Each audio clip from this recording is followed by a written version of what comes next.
nosso convite e pela sua assessoria. A palavra está com você, querida. Obrigada, Braga. Boa noite a todos e todas. De maneira especial, um abraço, Alessandra, irmão Carlos, Daiane, mais uma vez a você, Braga. É uma alegria reencontrá-los e também sintam-se abraçados e queridas, mesmo os professores que eu não os conheço, mas que bom que virtualmente a gente consegue se aproximar, né? Não tive a honra e a oportunidade de estar aí com vocês.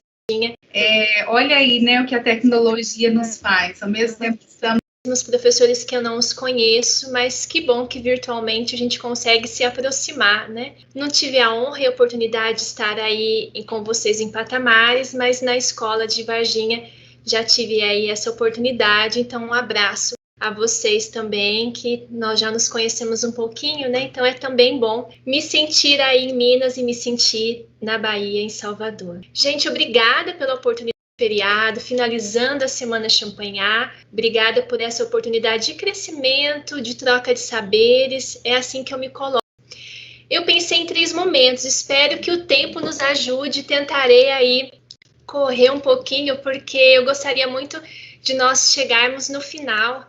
Então, pensei no primeiro momento para a gente trocar alguns fundamentos, né? Pensarmos aí alguns princípios que norteiam a nossa prática pedagógica e pastoral.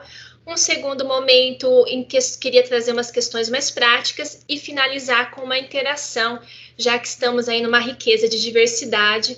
Pensei de fazermos essa interação e aproveitarmos esse espaço-tempo também de uma troca de saberes e de oportunidades, né? E para iniciar, então, estamos longe geograficamente, mas muito perto aí do coração, somos maristas, né? Mas, rapidamente, uma pessoa de Patamares, uma pessoa ali da escola de Varginha, se nós pudéssemos caracterizar quem somos nós?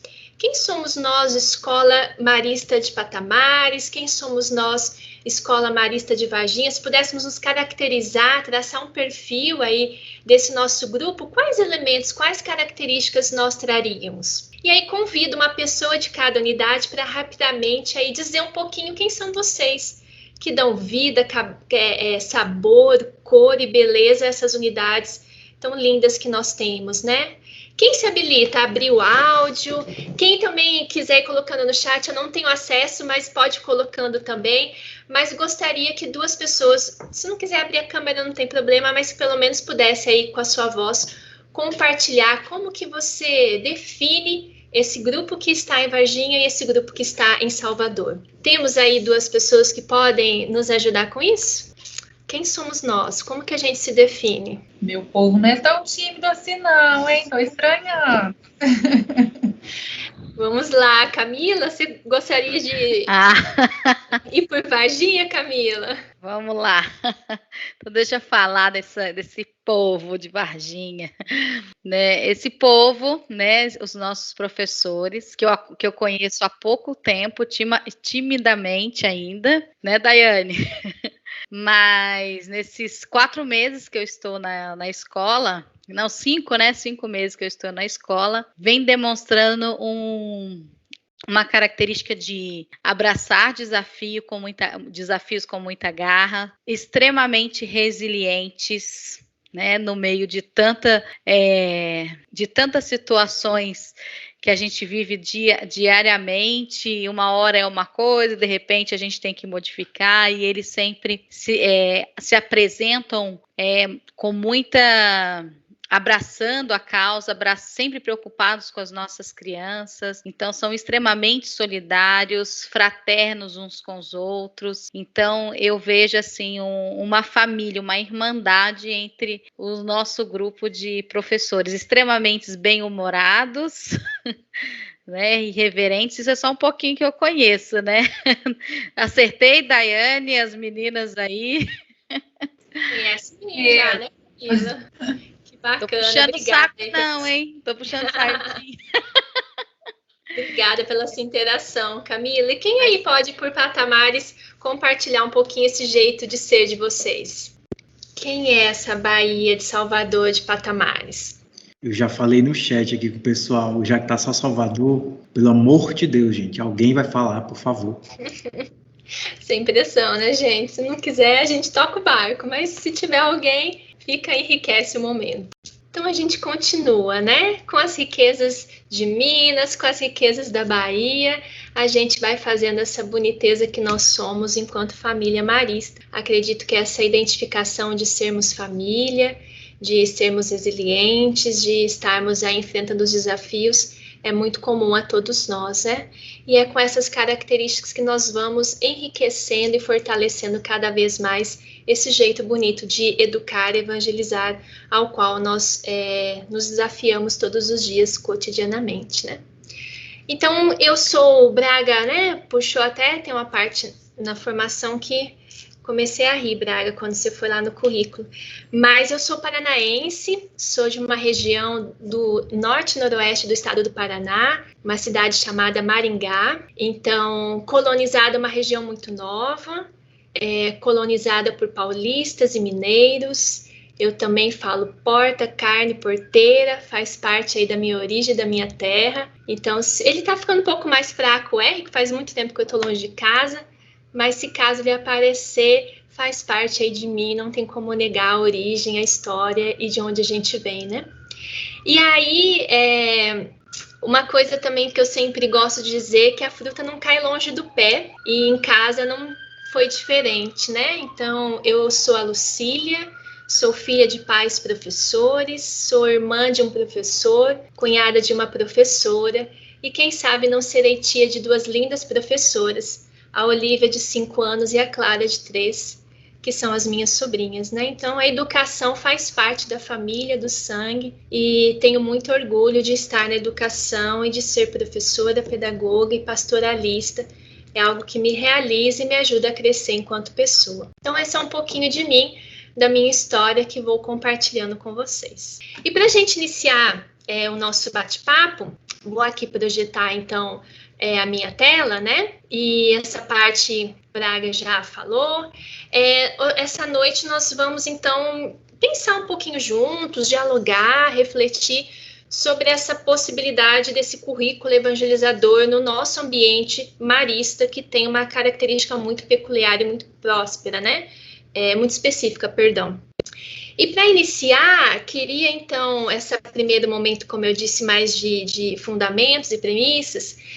Eu gosto muito dessa definição de currículo e dessa imagem, porque quando a gente olha a semântica da palavra currículo, em latim ela significa pista de corrida. Acho muito interessante, me ajuda a pensar sobre isso, né? E no decorrer dessa pista de corrida, à medida que eu vou correndo, que eu vou utilizando, que eu vou caminhando, enfim, é no decorrer dessa corrida que vai se dando o currículo em si. Então, pensar esse currículo como algo que me torna e me forja a pessoa que eu sou. É no decorrer dessa corrida da vida, nesse percorrer de uma etapa e de uma fase educacional da minha trajetória, que eu vou tornando quem eu sou, que vai me constituindo enquanto pessoa. Por isso a gente fala muito que currículo é identidade, é uma questão identitária. O currículo me faz ser quem eu sou, como já disse, né? E a partir disso, a gente vai olhando, então, para uma pequena... Opa, esqueci de colocar aí o restante do Tomás, do nome dele. Peço desculpas, depois coloco a referência certinha.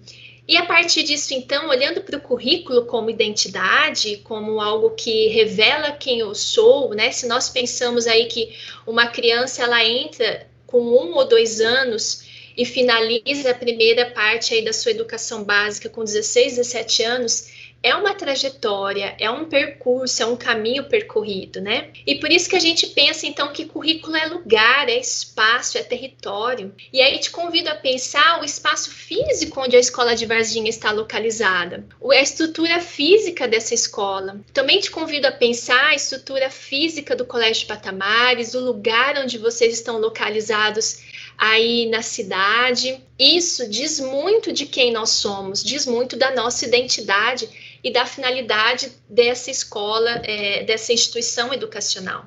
Currículo também é relação de poder. Quando eu faço opção por um componente, quando eu faço opção por um projeto, quando eu faço opção por uma música, quando eu faço opção por chamar algumas pessoas, pelo perfil das pessoas que são contratadas, tudo isso são escolhas. E escolhas direcionam também um poder daquilo que eu vou identificando e percebendo que dialogue com o diz mais com a identidade institucional e educacional, né? E como a gente vem dizendo, o currículo é trajetória, é viagem, é percurso, é autobiografia, é a minha vida, é a sua vida. É o currículo vitae, né? Que o Braga acabou indo lá no meu currículo na internet, né? Tem até que atualizar. E aí o currículo, então, forja a sua identidade, a minha identidade, a nossa identidade. Se a gente pega uma geração, nós aprendemos de uma forma, nós fomos ensinados de uma maneira, nós tivemos acesso a um tipo de conteúdo, a uma metodologia, e a gente acaba, então, proporcionando um processo de ensino-aprendizagem para uma outra geração, que tem um outro tipo de característica e que tem um outro percurso de vida, né? E a partir disso também, currículo é texto, é discurso, é documento, por isso que currículo é um documento de identidade. E aí te pergunto, né, achei interessante a Camila falar aí por Varginha com 4, 5 meses de instituição, independente se você chegou agora como a Camila, independente se você já tem 20, 30 anos, 10, 5, 4 anos, você tem clareza da identidade institucional dessa escola onde você participa? Você compreende a dimensão curricular marista? Você tem clara essa identidade dessa educação evangelizadora? E você tem clareza da sua identidade enquanto professor, enquanto professora, do seu papel social, da sua função aí para essas crianças, adolescentes e jovens? Então, pensar currículo é uma mistura de identidade pessoal, de trajetória profissional e de identidade também institucional. A partir disso, eu gosto muito dessas duas frases de uma aula que eu participei de um professor muito bacana que falava essa questão de currículo, né? E ele dizia assim, currículo, professor Marcos, é uma experiência que constitui sujeitos.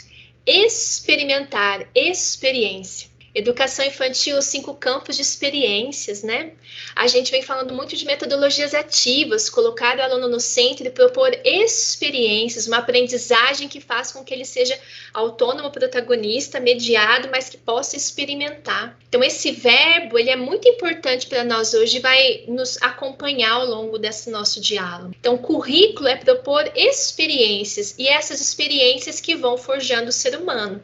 Trazendo um pouquinho para a dimensão do desenvolvimento humano, nós bem sabemos que nós amadurecemos não pela nossa idade cronológica. Nem sempre ter uma idade avançada significa sabedoria, experiência e maturidade. As experiências, a maturidade que nós vamos adquirindo, ela parte muito das experiências que nós vamos vivendo. Maturidade diz muito do que nós vivenciamos, das experiências, dos desafios que nós enfrentamos. Quando eu dei aula no Paraná, eu nunca me esqueço, eu tive alguns alunos na segunda série do ensino médio, em especial tinha um aluno, e ele se destacava pelos demais pela sua maturidade. E eu fiquei curiosa e no começo eu pensei, esse menino deve ser mais velho, às vezes ele tá, né, repetente, ou então aconteceu alguma situação, mas ele deve ser mais velho que os demais. E quando eu fui perceber e entender um pouquinho quem ele era, pelo contrário, ele era o aluno mais novo da turma. Mas as experiências de vida, a situação pela qual ele vivia e tinha passado, transparecia uma maturidade muito maior que outros colegas que estavam na sala. Então, a experiência, esse processo de ensino-aprendizagem, essa experiência pastoral vai constituindo quem nós somos e as experiências humanas que nós vamos vivenciando vai nos amadurecendo enquanto pessoa. Então, o currículo também do professor Marcos é toda a experiência proposta pela escola a partir da escola. E aí ela acontece na escola e passa por todos. Ou seja, currículo é tudo o que está na escola. Currículo são as cores que eu pinto a minha escola, currículo são as imagens que eu vou, às vezes, colocando nas paredes da educação infantil, currículo é o formato das carteiras, como elas estão distribuídas dentro da sala de aula, currículo são as metodologias que nós fazemos opção, currículo são a forma como eu organizo os componentes, penso nas competências e habilidades, tudo. As relações, a maneira como a recepcionista atende o telefone, atende as pessoas, tudo isso é currículo, diz da identidade de quem nós somos. Por isso que tem algumas questões centrais que elas são muito conhecidas, mas é importante sempre nós recordarmos, principalmente porque nós estamos num momento educacional brasileiro que vem nos pedindo para nós reavaliarmos o nosso currículo e reavaliarmos a nossa proposta, a nossa identidade enquanto escola. Então, rapidamente eu queria só mencionar essas perguntas para que elas também nos ajudassem a pensar o nosso planejamento e as nossas práticas pedagógicas e pastorais. Qual conhecimento deve ser ensinado? Qual conhecimento a escola precisa, de fato, dar acesso a esses meus estudantes que eles não teriam em outro lugar? O que os estudantes devem saber? Quais são os saberes, sistematizados ou não, mas que são importantes para a vida dessa minha criança, adolescente e jovem? Qual conhecimento ou saber é considerado importante, válido ou essencial e que merece, então, fazer parte do meu currículo? O que os estudantes devem se tornar? Qual é o tipo de ser humano? Qual é o tipo de indivíduo, de sujeito eu desejo, então, entregar para um determinado tipo de sociedade? Essas perguntas são preliminares e basilares para a gente pensar uma identidade curricular e para a gente repensar uma estratégia e uma organização. De uma maneira especial, o ensino médio tem vivido isso com muito fervor, já pensando nesse novo ensino médio que começa aí a vigorar a partir de 2022, né? E aí, falando nisso, a gente tem uma realidade educacional brasileira que vem a partir da BNCC nos convidando a analisar criticamente e criativamente o nosso currículo, o nosso projeto político-pedagógico e reavaliar, ou para confirmar as opções curriculares que nós fazemos, ou para repensarmos, inovarmos e propormos outros caminhos, né? Essa educação brasileira vem nos pedindo para nós olharmos o currículo a partir de 10 competências gerais, que essas competências estão aí norteando esse currículo mínimo de equidade, de formação integral para os nossos estudantes.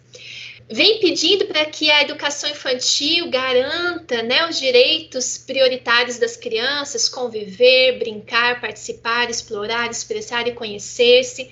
Os 5 campos de experiência, né, a criança aprende experimentando e experienciando.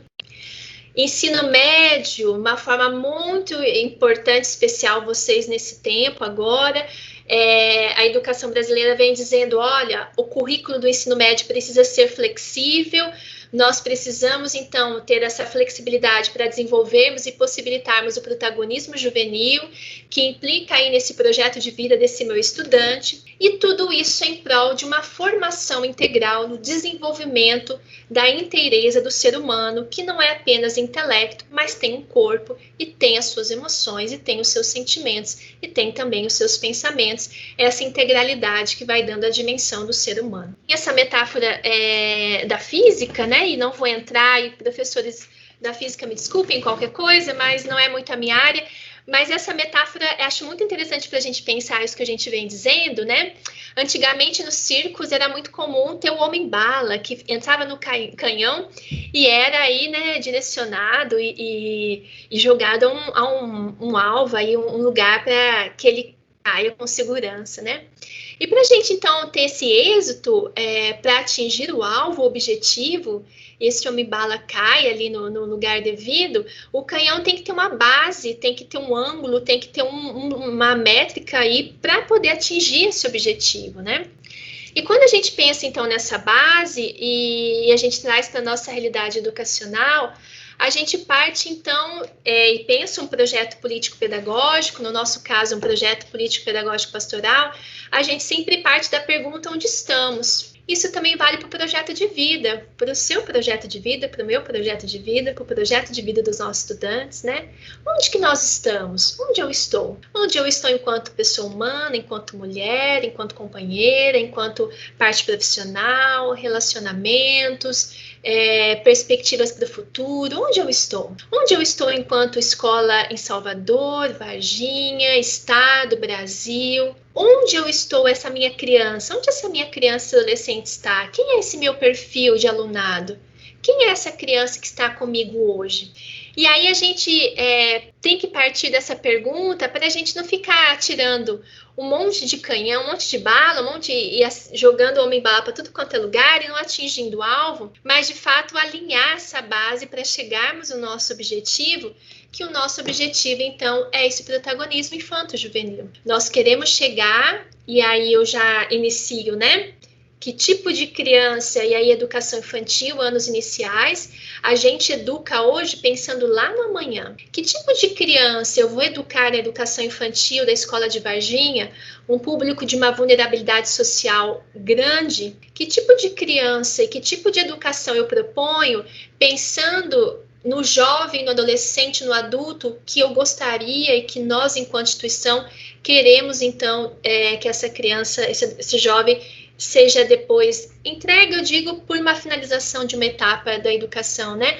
Seja acolhido depois na sociedade de uma forma definitiva, porque não retornará mais para nós, né? Que tipo de criança aí também no colégio de patamares eu já vou educando, pensando nesse jovem no ensino médio que chegará lá e depois enfrentará os desafios da sua vida futura. Então, partir de onde nós estamos e pensar onde nós queremos chegar é muito importante. E aí te convido, professor, professora, a você olhar o seu planejamento e se perguntar, eu me faço essa pergunta? Eu parto da realidade do meu estudante e tento aprofundar e aprimorar, pensando onde eu quero chegar nele, seja no final do ano, seja no final desse primeiro semestre, seja daqui 2, 3, 4, 5 anos.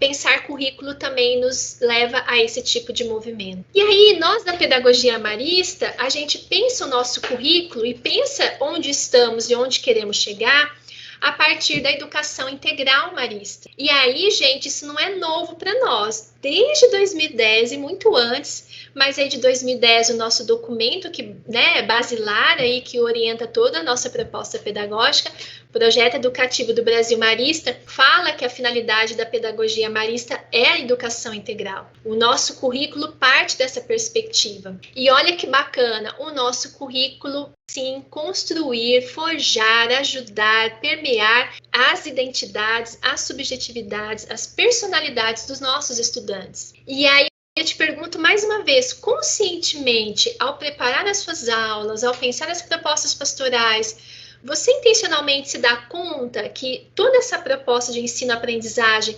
está favorecendo a construção da identidade, da personalidade da sua criança, do adolescente, do jovem, na hora de pensarmos aí as nossas práticas pastorais e pedagógicas? O nosso currículo, e aqui entra muito aí um diálogo posterior que podemos ter sobre a dimensão socioemocional, o nosso currículo busca proporcionar o sentido da vida. Esse adolescente jovem encontre, descubra ou se inquiete, busque a vida dele. Isso é fenomenal, é fantástico. A educação dando sentido. Aí também entra um pouco do projeto de vida, né? E a gente pensa um currículo que olha para esse protagonismo desde a infância até a adolescência e juventude como forma de posicionamento no mundo. Então, como que o conhecimento vai possibilitar argumentação, vai possibilitar novos saberes, vai possibilitar síntese, avaliações, análises, né, as funções aí psíquicas superiores que Vygotsky fala, como que eu vou proporcionar todas essas amplitudes de mundo para que esse meu educando seja capaz de se posicionar diante das situações da vida que ele vivencia? E se posicionar se entendendo, olha que lindo, gente, cidadão de um planeta. Nós fazemos parte, como a Daiane rezou conosco e nos ajudou a rezar, tão bonito, né? Nós estamos em tudo, em todos. Eu sou mais um dentro dessa casa comum que sou responsável por esse equilíbrio, esse compromisso ético e político. E por fim, então, não encerra aqui, mas destaco esses elementos. Um currículo que pensa solidariedade. O meu estudante é capaz, então, de sair de si, de ser solidário, de ser altero, sair de si, se colocar no lugar do outro, possibilitar a mudança na vida do outro. E olha que fantástico, gente, cultura da paz. Um estudante capaz de dialogar com quem pensa diferente, dialogar com quem acredita e crê diferente e que busque aí as melhores soluções para o bem comum, e não para si próprio, né? Então, pensar o currículo nessa perspectiva, o currículo marista, a gente entra então no currículo evangelizador. E sei que todos nós já sabemos, mas eu queria reforçar em alguns conceitos para a gente recordar e, como, né, lá naquele outro slide falava, reafirmar essa nossa condição e a nossa convicção de currículo evangelizador, né?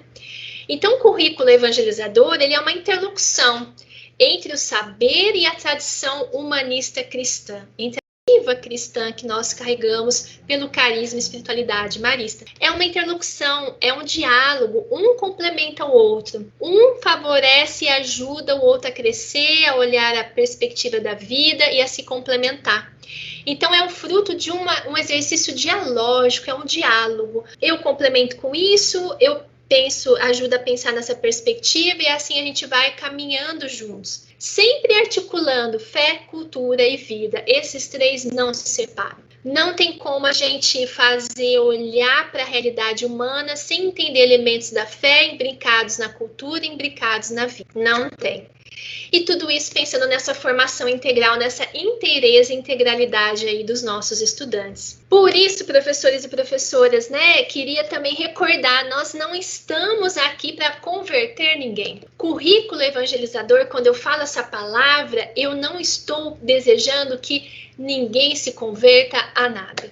Não é proselitismo, não é doutrina, não é doutrinação. Você quer fazer uma experiência de uma fé específica, você quer se aprofundar em uma doutrina religiosa, você quer ter essa perspectiva, procure aí as instituições que são características para isso. Nós estamos aqui, como lá no começo, para experienciar, para propor experiências com o sagrado, experiência comigo mesmo, experiências com os outros, experiências com a casa comum. E é lógico que nós temos uma perspectiva, a perspectiva humana cristã, porque nós temos sim uma confissão. Ter uma confissão religiosa não significa querer que todos acreditem, se convertam e vivam o mesmo que nós somos originados. Isso fica claro? Isso é muito importante para nós, é fundamental para a gente entender. E olha que bacana, afinal, o que é esse currículo, então, evangelizador, que vai articulando fé, cultura e vida? Ele quer o quê? Qual é a finalidade? E aí a gente bebe na fonte do Evangelho Anunciante, que é um documento que diz da finalidade da evangelização. Olha que lindo, gente! O que nós queremos enquanto evangelização? É converter as pessoas? Não, mas é modificar, ampliar, possibilitar que a minha criança, adolescente, jovem olhe o mundo com uma outra perspectiva. Dar elementos, dar técnicas para que ela consiga lidar com a vida, perceber as realidades e fazer as suas escolhas. E aí evangelizar, então, é modificar, olha que lindo, gente, os critérios de julgar, modificar os critérios de julgar, os valores que são importantes, os centros de interesse, as linhas de pensamento, as fontes inspiradoras e os modelos de vida da humanidade. Se nós tampássemos aqui a finalidade da evangelização e colocássemos finalidade da educação, a educação também deseja isso. A educação quer ampliar nossa visão de mundo, quer nos dar vários critérios para nós olharmos a realidade, fazermos as nossas análises, quer possibilitar os valores humanos, os valores democráticos, os valores universais, os valores cristãos, no nosso caso. Quer mostrar que existem vários centros de interesses que estão permeando as relações. Quer mostrar, então, para os estudantes que tem várias formas de pensar, várias linhas, várias alternativas, várias formas de nós enxergarmos os nossos saberes e conhecimentos. Muitas pessoas que nos inspiram de forma positiva e às vezes de uma forma não tão boa, e também mostrar modelos aí que nos ajudam a caminhar. E lógico que para nós, então, esse modelo, esse currículo evangelizador, ele vai beber numa fonte. Quem é essa fonte? Jesus de Nazaré. É ele. Não tem outro critério. É olhar para a pessoa dele. Nós não estamos olhando para uma doutrina, nós estamos olhando para uma pessoa que agiu, que viveu. E é partindo dele que a gente vai olhar esses modos de interesses, esses critérios de julgar, essas fontes inspiradoras. É ele que nos mostra. E o que Jesus fez, gente? Ele foi o primeiro a quebrar essas estruturas. Como? Anunciando o reino. Que reino é esse? O reino de salvação e libertação. Não é uma salvação só futura, quando nós morremos, né? Enfim, aí, diante das suas crenças, como você lida com a morte. É um anúncio de salvação aqui na Terra, é um anúncio de libertação da opressão, de dignidade da vida humana, de defesa dos direitos. Esse anúncio de Jesus mexeu muito com as estruturas, por isso que ele foi morto em tão pouquíssimo tempo. É isso que nós queremos, um currículo evangelizador que anuncia a libertação, que anuncia a salvação, a mudança de estrutura, a mudança de olhar para essa realidade a qual nós vivemos. Por isso que não basta só mencionar no nosso currículo, eu coloco uma palavrinha de champanhe, eu coloco um projetinho aqui, então eu tenho um currículo evangelizador. Não. Um currículo evangelizador marista, ele pensa todas as estratégias pedagógicas que estão relacionadas a essa ação pastoral. Por que a ação pastoral? Porque a pastoral é a guardiã dessa tradição humanista cristã, é a guardiã do carisma, é a guardiã dessa maneira de enxergar o currículo. Então, qual é a estratégia pedagógica que dialoga com essa possibilidade de mudar os critérios de julgar, a forma de enxergar o mundo, ampliar a visão de vida desse meu estudante? Então, o currículo, sim, é um espaço de evangelizar nessa perspectiva que acolhe a todos. E a gente tem que ampliar, sair só dessa percepção de somente celebrações, mas quando eu intencionalmente tenho práticas pedagógicas e pastorais que são críticas e transformadoras, eu estou evangelizando. Possibilitar a criticidade, possibilitar a transformação é a vivência de um currículo evangelizador marista.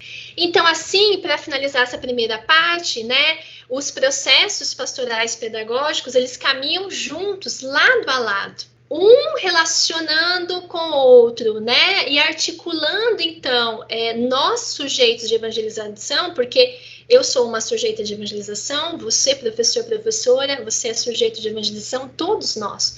Todos nós queremos ampliar a perspectiva de vida desses meus estudantes. Todos nós queremos que eles encontrem sentido da vida. Todos nós queremos que eles tenham, então, a sua identidade forjada. Então, e que nós intencionalmente estejamos conscientes dessa nossa função e dessa nossa prática pedagógica e pastoral. Antes de ir para a parte mais prática, já vou para o segundo momento, eu queria, então, abrir ou para alguma consideração no chat, ou para se alguém quiser trocar algum saber aqui, complementar, discordar, concordar. Dou aí um minutinho para a gente poder finalizar essa primeira parte e já irmos aí para uma parte mais concreta, operacional, e como que a gente vai vivenciando esse currículo evangelizador. O que fica ecoando dentro de você? O que você fica pensando a partir dessas provocações? O que isso te faz pensar na sua prática pedagógica e pastoral? Quais são os movimentos internos e quais associações aos seus saberes e conhecimentos esse primeiro diálogo te faz a pensar e te leva a refletir? Tem alguma consideração sobre esse momento? Eu estou aqui acompanhando o chat, mas aqueles que quiserem falar também, abrindo câmera, o microfone, fiquem à vontade. Alguma interação? Alguém deseja fazer alguma partilha? Então, beleza. Então, nós vamos continuando aqui. Para esse segundo momento... Lucila, Pois não. Desculpa, eu estava tentando digitar no chat, mas eu não consegui. Eu sou a professora Daiane, do Colégio Marista Patamares. Eu, na verdade, só queria te elogiar e dizer que nesses 14 anos que eu estou no Marista, eu acho que você teve uma das falas mais didáticas e precisas quanto a essa interlocução entre o acadêmico e a nossa pedagogia. Eu achei brilhante, só isso mesmo, parabenizar, porque é o que eu acredito, né?